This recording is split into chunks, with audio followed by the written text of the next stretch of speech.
Okay बेटा, अस्सलाम वालेकुम। कैसे आप सब? उम्मीद है ठीक होंगे आप लोग। अच्छा, आज हमारा टॉपिक है, पहले हमने डिस्कस करना है पावर को और एनर्जी को। पावर जो हमारे पास क्या होती है, पावर में भी डिफाइंड एज, हम यहाँ पे इसको डिफाइन करते हैं, the rate of doing work और the dot product of force and velocity और the energy transferred per unit area. Mathematical relation इसके लिए हम ये लिखते हैं, power is W divide by T, और वर्डन जो हमारे पास किस चीज़ की इक्वल होता है, एफ डॉट डी के। उसके बाद P equals to F dot D divide by T, और P equals to F dot T को D के नीचे लिखेंगे, और D बाई टी जो है आपके पास वेलोसिटी, तो ये हमारे पास एफ डॉट पी के इक्वल आ जाएगा। तो ये भी हमारे पास जो है वो पावर के लिए एक मैथमेटिकल रिलेशन है। ठीक है, इट मीन्स कि आप किसी बॉडी के ऊपर फोर्स अप्लाई करते हो, इस तरह आपने कोई रस्सी उसके साथ बांधी हुई और उसको आप यूँ खींच रहे हो, तो यहाँ पे क्या होगा, डेफिनेटली उसकी पोजीशन चेंज होगी। उसने डिस्प्लेसमेंट डी कवर करना है, डिस्प्लेसमेंट डी कवर करने के लिए उसको टाइम टी चाहिए होगा। तो यहाँ पे आपके फोर्स के दो कंपोनेंट्स बनते हैं, एक जो है एफ एक्स होगा, एक आपके पास एफ वाई होगा। ठीक है, तो ये हमारे पास जो है एफ ई कॉस थीटा है कि आपके पास पावर जो है उसी के साथ आप एंगल थीटा 0 कर लो, 90 कर लो, 180 कर लो, तो आपके पास पावर की डिफरेंट वैल्यूज़ जो है वो आ जाएंगी। इस तरह हमारे पास जब एनर्जी को हम डिफाइन करते हैं, द एबिलिटी और the capacity of a body to do some work, useful work, is known as energy, और the an agent that causes some changes to state of system. अगर किसी बॉडी में कोई एनर्जी होगी तो डेफिनेटली वहाँ पे क्या होगा, वहाँ पे उसकी पोजीशन जो है वो चेंज हो सकती है। ठीक है, और लेट सपोज आप किसी बॉडी के ऊपर उसको जब आप एनर्जी प्रोवाइड करते हैं, तो उस एनर्जी की वजह से वहाँ पे क्या होगा, डेफिनेटली उसकी पोजीशन जो है वो चेंज होगी। वहाँ पे पोजीशन जब आपकी चेंज होगी तो उसमें क्या होगा, यहाँ पे उस पोजीशन के विद रिस्पेक्ट हम यहाँ पे उसके दो टाइप्स जो है वो डिफाइन करते हैं। एक जो हमारे पास कैनेटिक एनर्जी है, दूसरी आपके पास पोटेंशियल एनर्जी है। कैनेटिक एनर्जी को हम डिफाइन करते हैं कि जब कोई बॉडी आपके पास जो है वो मूव कर रही होती है, तो वहाँ पे हम क्या कहते हैं कि यहाँ पे इस बॉडी के पास कैनेटिक एनर्जी मौजूद है, और इसके लिए रिलेशन हमारे पास क्या है, half M V square. M जो है वो आपके पास मैस है, और वी जो है वो आपके पास वेलोसिटी है। ठीक है, इस तरह आपके पास जो पोटेंशियल एनर्जी है, पोटेंशियल एनर्जी को हम डिफाइन करते हैं, the energy possessed by your body due to its position. अब लेट्स सपोज अगर कोई बॉडी हो रेस्ट पे होगी, ठीक है, या with respect to height H, certain height उसने कवर करना है, तो फिर जो है वो हम इसके लिए जो यूज़ करेंगे कि यहाँ पे हम कहेंगे कि इसके पास पोटेंशियल एनर्जी आ गई है। Is it clear? It means ये हमारे पास जो है वो स्टेट्स को डिफाइन करता है। अगर आपके पास कोई बॉडी मूव कर रही है और वहाँ पे जो एनर्जी होगी, उस एनर्जी को हम नाम क्या देंगे, कैनेटिक एनर्जी का। और लेट्स सपोज अगर कोई बॉडी जो है वो रेस्ट पे है, ठीक है, या जो है वो with respect to height H, with respect to ground कोई हाइट एच जो है वो कवर कर रही है, तो वहाँ पे हम क्या कहेंगे कि यहाँ पे इसके पास पोटेंशियल एनर्जी है। ठीक है, इट मीन्स ये हमारे पास जो है वो नॉर्मल थोड़ी सी जो है वो एनर्जी और पावर को हमने डिफाइन कर दिया। अब आपके जो स्मार्ट सिलेबस का जो टॉपिक है वो हमारे पास जो है वो ये है कि absolute potential energy, absolute gravitational potential energy. तो पहले हम डिफाइन करते हैं कि हमारे पास एब्सोल्यूट ग्रेविटेशनल पोटेंशियल एनर्जी क्या होती है। तो यहाँ पे इसको हम डिफाइन करते हैं, हमारे पास दैट अमाउंट ऑफ एनर्जी और amount of work done that stored in a body. वो एनर्जी कब स्टोर्ड होगी, जब आप उसके ऊपर कोई वर्डन करते हो और उस वर्डन के नतीजे में वो बॉडी जो है वो ग्रेविटेशनल फील्ड से, किस अर्थ की जो है वो ग्रेविटेशनल फील्ड से जो है वो ज़ीरो फील्ड लोकेशन पे चली जाती है। ठीक है, ज़ीरो फील्ड लोकेशन मीन कि आप ऐसे पॉइंट पे आप उसको लेके जा रहे हो जहाँ पे आपके पास पोटेंशियल की वैल्यू जो है वो ज़ीरो हो जाएगी। अब यहाँ पे लेट्स सपोज अगर यहाँ पे हम ये जो है वो अर्थ सरफेस है, लेट्स वो ये हमारे पास जो है वो अर्थ है, ठीक है, और ये जो है वो आपके पास उस अर्थ का जो है वो ओरिजिन हम ले रहे हैं।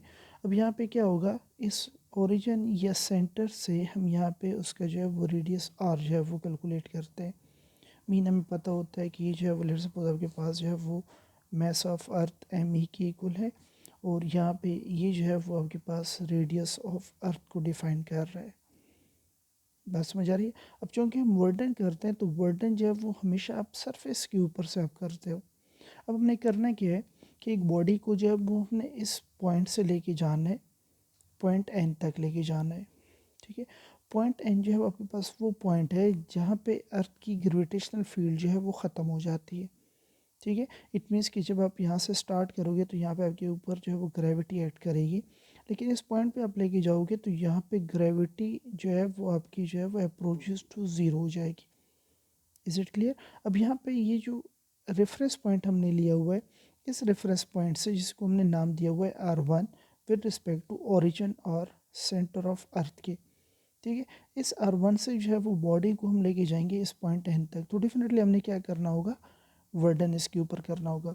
क्या मतलब कि लेट्स सपोज ये पेन जो है वो आपके यहाँ पे पड़ा हुआ है, अब इसको हाइट एच पे लेके जा रहे तो डेफिनेटली आपने इसके ऊपर जो है वो फोर्स अप्लाई करनी है। फोर्स अप्लाई करने के बाद आपने इसको जो है वो हाइट एच पे लेके जाना है। बात समझ आ रही है? अब यहाँ पे क्या होगा कि जब आप हाइट एच की विद रिस्पेक्ट कोई भी काम करते हो तो वहाँ पे आपकी जो है वो पोटेंशियल एनर्जी डिफाइंड होती है। बात समझ आ रही है? अब यहाँ पे हमने इस जो सारा इंटरवल है आपके पास, आप यहाँ से स्टार्ट ले रहे हो और यहाँ तक लेके जा रहे हो, तो यहाँ पे जितना भी, अब यहाँ पे एन जो है वो हमारे पास अननोन है, कोई भी अनडिफाइंड जो है वो आपके पास लोकेशन है।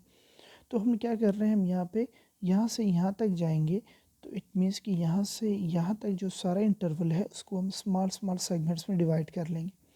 अब लेट्स सपोज हमारे पास पहला इंटरवल है वो R1 है विद रिस्पेक्ट टू ओरिजिन, दूसरा इंटरवल आपके पास आ रहा है R2 के।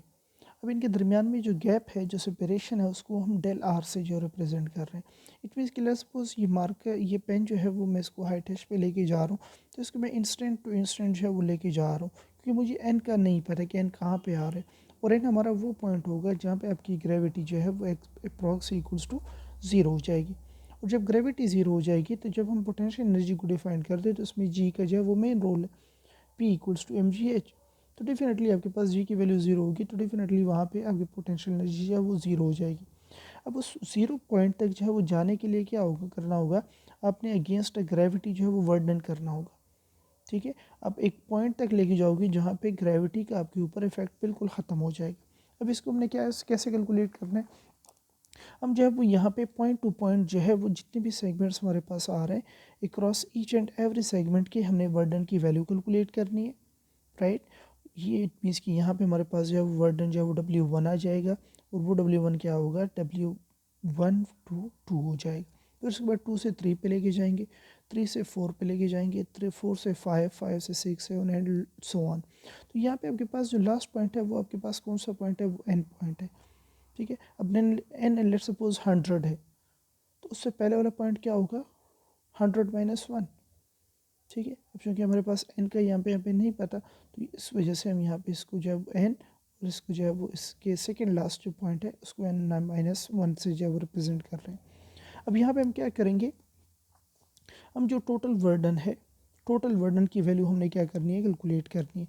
अब लेट्स सपोज यहाँ पे मैं एक्सप्लेनेशन में थोड़ा इसके साथ लिख लेता हूँ, let a body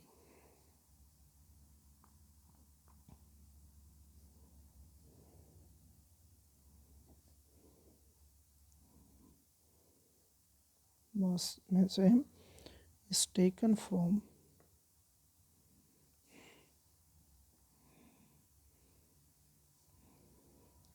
a point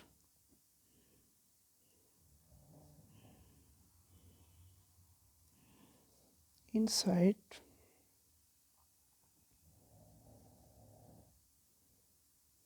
the gravitational field।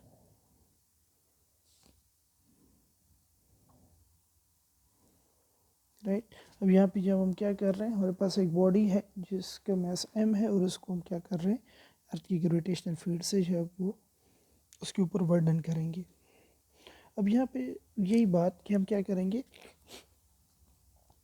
एक पॉइंट से from a gravitational field, let आपके पास R1 इज स्टार्टिंग पॉइंट,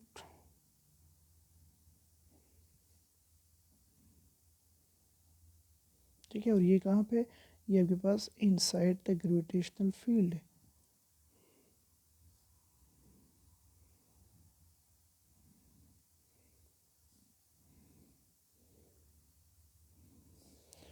और एन जो है वो हमारे पास क्या है, वो आपके पास ज़ीरो फील्ड लोकेशन है।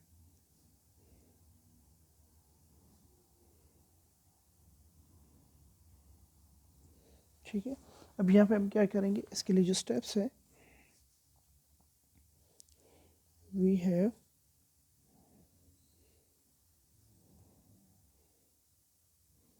to divide the whole displacement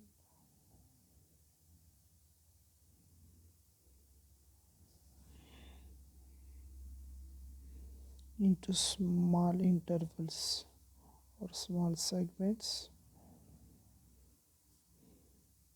that is R1, R2, R3, R4 and up to और एन तक। ठीक है, और एन जो है वो ये वाला पॉइंट होगा जो कि एन नंबर एन हमने जिसको कहा हुआ है। अब उसके बाद क्या करेंगे, अब यहाँ पे वर्डन की वैल्यू कैलकुलेट करते हैं। टोटल वर्डन जो है वो आपके पास किस चीज़ की इक्वल होगा, total work done will be gets equal to W1। ठीक है, और ये W1 क्या होगा, W1 टू 2 होगा, plus work done to 3 plus 3 to 4 plus up to WN-1 to N के। ठीक है, ये हमारे पास जो है वो वर्डन हम टोटल कैलकुलेट करेंगे।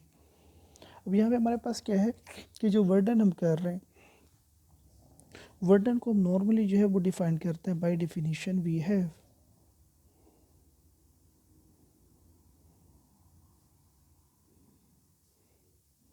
वर्डन हमारे पास किस चीज़ की इक्वल होता है, एफ डॉट डी के। अब चूँकि यहाँ पे जो है वो पहली चीज़ डॉट प्रोडक्ट को आप ख़त्म करते हो कॉस थीटा के साथ, एफ डी कॉस थीटा हो जाएगा। अब यहाँ पे कुछ पॉइंट्स है वो आपने नोट करने हैं। इसमें क्या होगा कि जो आपके पास एफ है, आप वर्डन कर रहे हो, जैसे यहाँ पे एक बॉडी है, ठीक है, उसको आप ऊपर की तरफ जो है वो लेके जा रहे हो। यहाँ पे आपके पास मैस ऑफ अर्थ जो है वो मेंशन है, इसका मैस जो है वो आपके पास क्या होगा, स्मॉल एम होगा। अब जब भी हम अर्थ के विद रिस्पेक्ट जो है वो अर्थ की ग्रेविटेशनल फील्ड से किसी बॉडी को लेके जाते हैं, तो वहाँ पे हमारे पास जो है वो न्यूटन लॉ ऑफ ग्रेविटेशन जो है वो आ जाता है। और वहाँ पे जो है वो हमारे पास एफ़ की वैल्यू जो है वो क्या होती है, वहाँ पे GM1 M2 divide by R square, we can write F equals to GM1 जो है वो मैस ऑफ अर्थ है, M2 जो है आपके पास ये बॉडी है जिसको आप ऊपर लेके जा रहे हो, और आर स्क्वायर जो है वो आपके पास वो डिस्टेंस आ जाएगा। ठीक है, कौन सा डिस्टेंस होगा, ये सारा डिस्टेंस हमने लेने हैं जो कि स्मॉल आर से हम इसको रिप्रेजेंट कर रहे हैं। ठीक है, अब यहाँ पे हमारे पास जो आर की वैल्यू होगी वो हम एवरेज वैल्यू लेंगे।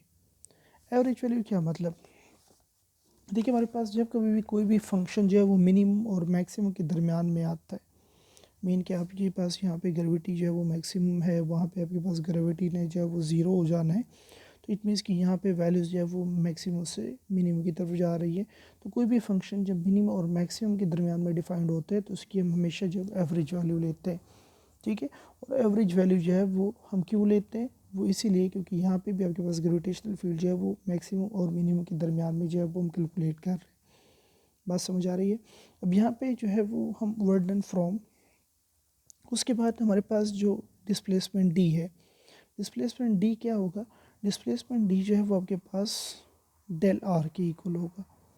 ठीक है, अब यहाँ पे डिस्प्लेसमेंट डी जो है वो आपके पास ये सारे इंटरवल जितना भी है R1 से R2 के दरमियान में जो गैप है वो भी आपके जो है वो डेल आर के इक्वल आ रहा है। ठीक है, R2 और R3 के दरमियान में वो भी आपके डेल आर के इक्वल है, R3 R4 के दरमियान में वो भी आपके जो है वो डेल आर के इक्वल है।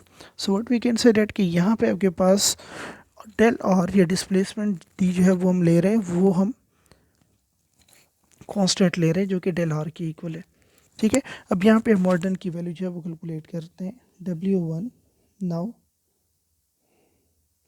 W1 की वैल्यू जो है वो हो जाएगी F1 to 2 will be gets equal to आपके पास F की जगह पे, F जो है वो ग्रेविटेशनल फील्ड है, हमारी जगह पे पुट नहीं करेंगे हम, नॉर्मल जो है वो इसकी जगह पे क्या पुट करेंगे, पहले हम इसकी जगह पे ये भी आपके पास F एवरेज आ जाएगी, उसके बाद जो है वो आपके पास क्या आ जाएगा, डेल आर आ जाएगा, और उसके बाद आपके पास कॉस ऑफ, यहाँ पे मैं पुट करूँ 180, 180 हम इससे पहले वर्क डन के केसेस जो है वो डिस्कस कर चुके हैं कि जब कभी हम against a field work done करते हैं तो ग्रेविटी जो है वो डाउनवर्ड एक्ट करती है। ठीक है, आप ऊपर की तरफ जा रहे हो तो यहाँ पे इन दोनों के दरम्यान में 180 का एंगल बनेगा। तो ये हमारे पास जो है वो W1/2 इसकी वैल्यू आ जाएगी GME/M, ठीक है, डिवाइड बाय और एवरेज का स्क्वायर, ठीक है, इंटू डेल आर और कॉस ऑफ 180 हमारे पास -1 के इक्वल है। तो ये हमारे पास -GME/M divide by R square average, ठीक है, 1 to 2 जा रहे हैं तो आर डेल आर की वैल्यू क्या होगी, R2 माइनस R1 के इक्वल आ जाए। ठीक है, तो ये हमारे पास जो वर्क डन फ्रॉम 1 to 2 है। अब इसके लिए यहाँ पे अब आर एवरेज की वैल्यू कैलकुलेट करते हैं। आर एवरेज की वैल्यू जो है वो हमारे पास क्या होगी, R will be average value जब हम कैलकुलेट करते हैं तो हमारे पास लेट सपोज ये मिनिमम वैल्यू है, ये मैक्सिमम वैल्यू है, R1 + R2 डिवाइड बाई 2 हो जाएगा। ठीक है, अब लेट सपोज जब हम दरमियान में हम कोई वैल्यू जो है वो कैलकुलेट कर रहे हैं R1 और R2 के, तो वो वैल्यू आपके पास यहाँ पे भी फिक्स होगी और यहाँ पे भी फिक्स होगी। जो वेरिएशन आपके पास आएगी, जिस तरह यहाँ पे इस पेन को आप देखिए तो ये पेन जो है वो यहाँ पे मूव कर रहा है, यहाँ पे नहीं कर रहा। ठीक है, यहाँ पे इस पेन की मोमेंट जो है वो 0 है, ये इट मीन्स ये मैं R1 पे हूँ। उसके बाद मैं जा रहा हूँ जा रहा हूँ जा रहा हूँ, ये पेन जो है वो मूव कर रहा है मूव कर रहे हैं। जब R2 पे मैं आया यहाँ पे तो यहाँ पे पेन फिर स्टॉप हो गया। इट मीन्स कि पेन की मूवमेंट यहाँ पे हो रही है। ठीक है, R1 से स्टार्ट हो रही है, R2 पे पहुँचने से के साथ ही जो है वो यहाँ पे पेन की मूवमेंट ख़त्म हो गई है।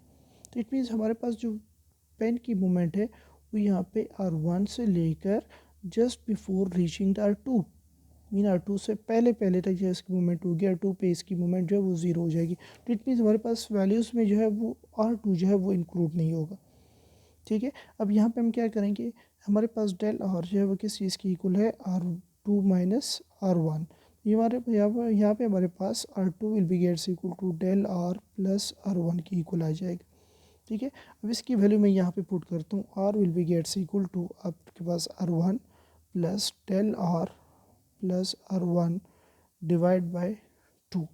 यहाँ पे मैंने क्या कर ली, यहाँ पे R2 की वैल्यू मैंने यहाँ से कैलकुलेट की है। ठीक है, ये वाली वैल्यू आ गई है और इसकी जगह पे मैंने R2 की जगह पे ये वैल्यू पुट कर दी। हमारे पास R की वैल्यू आ जाएगी 2R1 plus del R divide by 2 और R की वैल्यू आ जाएगी आपके पास R1 plus del R divide by 2 की इक्वल। ठीक है, ये हमारे पास जो है वो डेल आर की वैल्यू आ गई है। अब यहाँ पे हमारे पास क्या है, हमारे पास जो है वो है वहाँ पे ये आर स्क्वायर यहाँ पे आ रहा है। ठीक है, हमारे पास ये आर की वैल्यू आ गई है और ये किस आर की वैल्यू है, ये हमारे पास एवरेज आर की वैल्यू है। ये जो है वो आर एवरेज की वैल्यू आ गई है। अब हम क्या करेंगे, यहाँ पे आर एवरेज का स्क्वायर जो है वो कैलकुलेट करेंगे। आर एवरेज का स्क्वायर जो है वो किस चीज़ की इक्वल हो जाएगा, आर एवरेज का square will be gets equal to R1 plus del R divide by 2।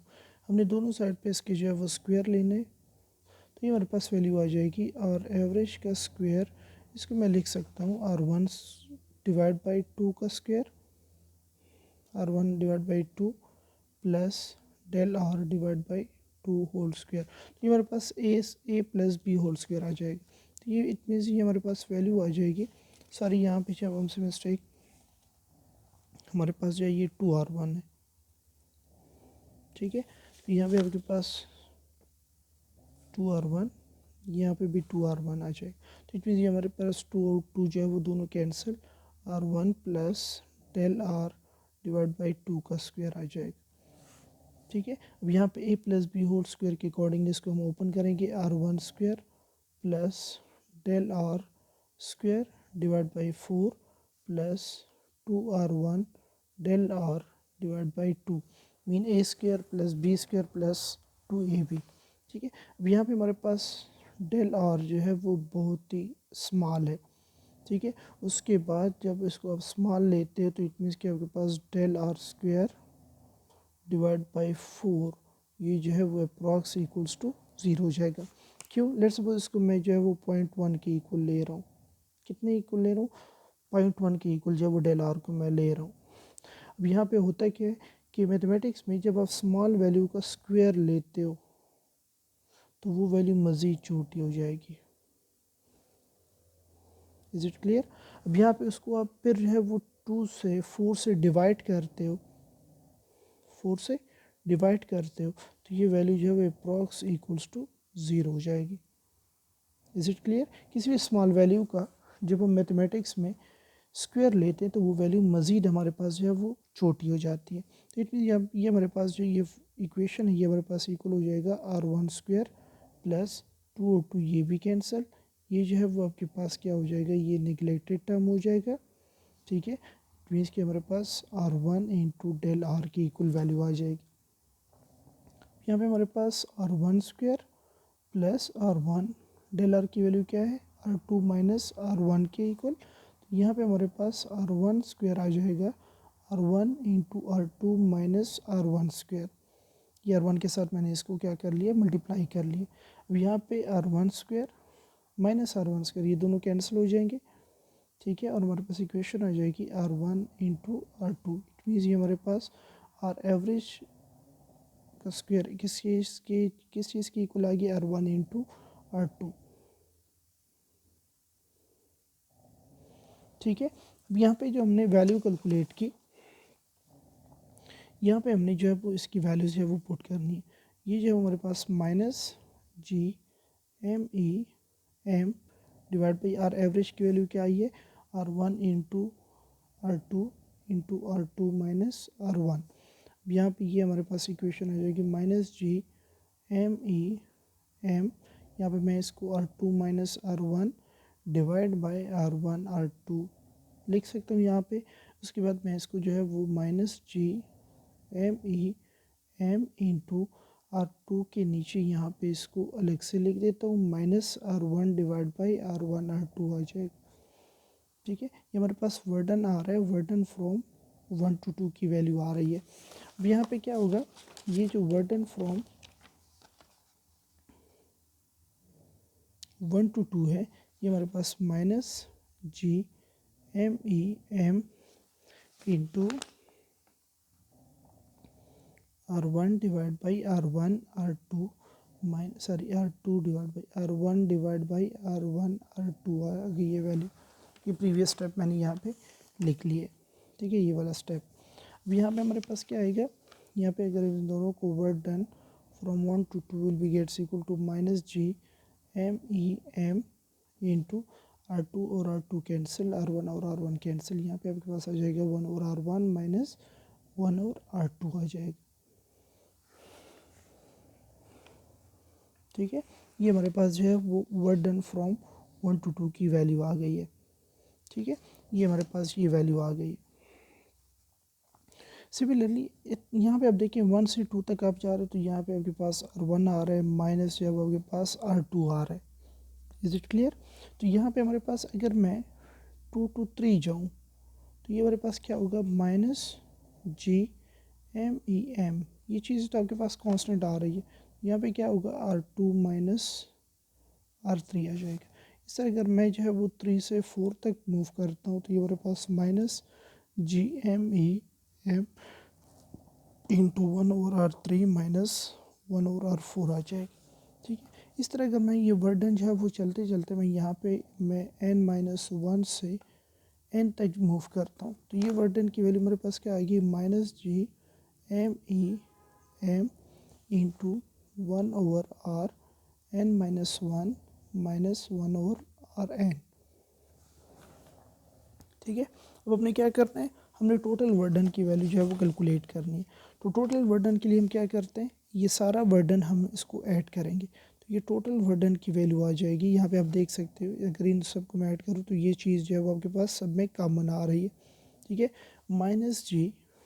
-GMEM ये आपके पास कॉमन आ रही है वैल्यू। उसके बाद ये वैल्यूज़ मैं इसको लिखूँगा 1 over R1 minus 1 over R2। उसके बाद मैंने इसको जो है वो सम अप करना है तो +1 over R2 minus 1 over R3 आ जाएगा। प्लस 1/r3 माइनस 1/r4 की इक्वल वैल्यू आ जाएगी। ठीक है, plus 1/r4 plus plus plus यहाँ पे आ जाएगा 1/rn तक। ठीक है, दरमियान वाले जितने भी फैक्टर्स आ रहे हैं वो प्लस माइनस के साथ आ रहे हैं। अब minus R 1/r2 plus 1/r2 minus 1/r3 plus 1/r3 minus 1/r4 plus, तो ये सारी वैल्यूज़ जो है वो आपस में कैंसिल हो जाएंगी। ठीक है, और हमारे पास जो टोटल वर्डन की वैल्यू आ रही है वो माइनस GMEM इंटू 1/r1 आ रहा है यहाँ पे, प्लस सॉरी माइनस आएगा यहाँ पे, माइनस 1/rn आ जाएगी। ठीक है, ये हमारे पास जो है वो टोटल वर्डन की वैल्यू आ गई है, जो कि R1 से Rn तक जो है वो आप वर्डन कर रहे हैं। बात समझ आ रही है? अब ये सारी वैल्यूज़ जो है वो हमारे पास जो है वो क्या है, अब हमने क्या लिया हुआ है, हमने कहा हुआ है कि हमारे पास जो n पॉइंट है, n जो है वो हमारे पास अनडिफाइंड पॉइंट है, अनडिफाइंड है। ठीक है, इट मीन्स कि जब अनडिफाइंड कोई पॉइंट होता है तो उसके लिए हम क्या यूज़ करते हैं, आपके पास इन्फिनिटी यूज़ करते हैं। क्या यूज़ करते हैं, इन्फिनिटी यूज़ करते हैं। इट मीन्स कि आपके पास जो Rn है वो आपका जो है वो इन्फिनिटी पॉइंट पे पड़ा हुआ है। कहाँ पे पड़ा हुआ है, इन्फिनिटी पॉइंट पे पड़ा हुआ है। तो यहाँ पर आपके पास टोटल वर्डन की वैल्यू आ जाएगी minus GMEM into 1/r1 minus 1/इन्फिनिटी। ठीक है, तो यहाँ पे टोटल वर्डन की वैल्यू आपके पास आ जाएगी minus GMEM into 1/r1 minus something divide by infinity, इसकी वैल्यू हमारे पास 0 की इक्वल आती है। ठीक है, ये जो 1/इन्फिनिटी है, किसी भी चीज़ को जब आप इन्फिनिटी से जो है वो डिवाइड करते हो तो उसकी वैल्यू जो है वो 0 की इक्वल आ जाएगी। तो ये वर्डन टोटल की वैल्यू आ जाएगी minus GMEM into 1/r1, or we can write total burden equals to minus GMEM divide by R1। ठीक है, अब यहाँ पे आपने जो है वो R1 को क्या लिया हुआ है, R1 को आपने RE की इक्वल लिया हुआ है। R1 जो है वो किस चीज़ की इक्वल है, RE की इक्वल आ रहा है। बात समझ आ रही है? ये जो है वो आपका रेडियस ऑफ अर्थ, यहाँ पे इसको मैं लिख सकता हूँ W total equals to minus GMEM divide by RE। अब यहाँ पे आप देखिए, अगर आप किसी चीज़ को हाइट एच की तरफ लेके जाते हो तो हम क्या कहते हैं कि हाइट एच जितनी आप इंक्रीज़ करोगे, इट मीन्स पहली चीज़ तो ये है कि आप हाइट एच पे लेके जाओगे तो आपने वर्डन अगेंस्ट अ ग्रेविटी करना होगा। ठीक है, अब जब आप वर्डन अगेंस्ट अ ग्रेविटी करोगे तो डेफिनेटली वहाँ पे आपके पास माइनस साइन आएगा, क्योंकि यहाँ पे अगेंस्ट अ फील्ड आप वर्डन कर रहे हैं। ठीक है, जो नेगेटिव साइन जो है वो आपके पास किस चीज़ को शो कर रहा है, वर्डन अगेंस्ट अ ग्रेविटी।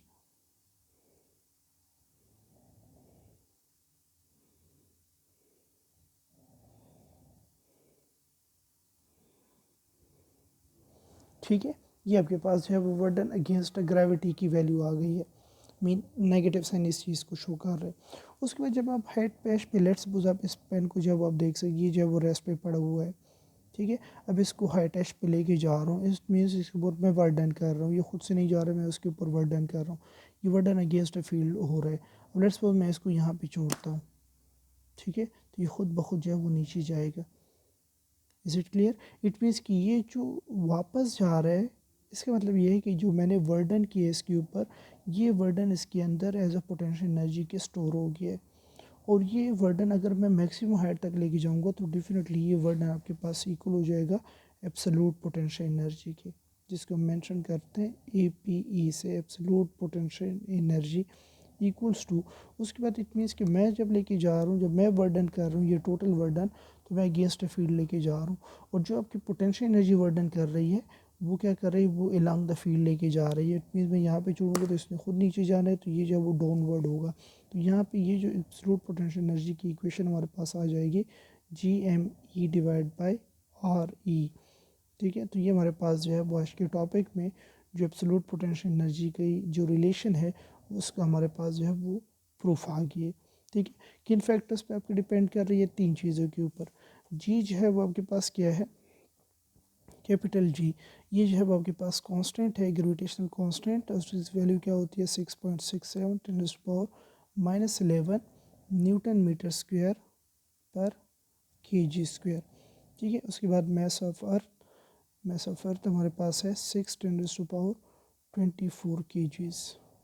ठीक है, रेडियस ऑफ अर्थ की वैल्यू हमारे पास है 6.4 ×10⁻6 किलोमीटर। बात समझ आ रही है। और मैथ जो है वो आपके पास जिस बॉडी के ऊपर आप बर्डन कर रहे हो उसको अगेंस्ट फील्ड लेके जा रहे हो, तो ये हमारे पास जो है वो इसके लिए रिलेशन आ गई है। ये इन फैक्टर्स पे आपकी जो है वो क्या कर रही है, डिपेंड कर रही है। तो ये हमारा टॉपिक, होप सो इंशाल्लाह आपको समझ आ गया होगा। फिर भी आपको जो है वो कोई क्वेश्चन पूछना हो तो आप कमेंट्स में कर सकते हैं या जो है वो डिस्कस कर सकते हैं। ओके, अल्लाह हाफिज़ एंड टेक केयर।